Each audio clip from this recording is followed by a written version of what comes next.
থেকে কপি করতেছি আর কি, পজিশন নিয়ে যাবো।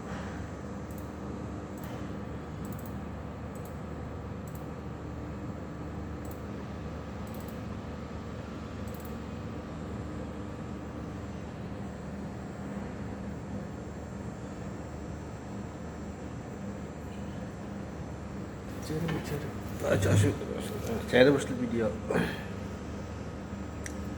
ওকে, এখন আমরা অরিজিনাল কাজে আসছি। হ্যাঁ,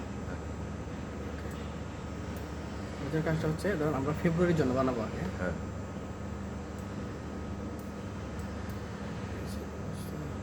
ধরুন আমরা বানাই হচ্ছে 25 তারিখ, হ্যাঁ তাহলে আমরা এটা লিখলাম কি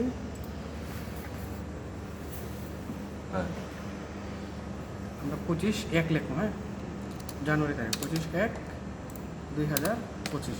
হ্যাঁ, এই যে দেওয়ার পর কি ফেব্রুয়ারি 25 অলরেডি হয়ে গেছে।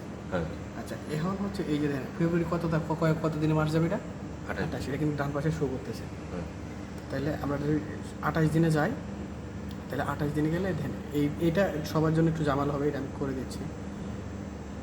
আর নর্মালি যেটা থাকে কত 30/31, এই জায়গায় প্লাস মাইনাস করলে হয়ে যাবে। কিন্তু যেটা এটা আরও একটু বেশি, এটা আমি করে দিচ্ছি এ পর্যন্ত। এটা আমি একটু হাইড করে দিচ্ছি যে এটা আপনি অফ করে দেন, এটা লাগবে না, এটা আর কোনো সময় আর লাগবে না।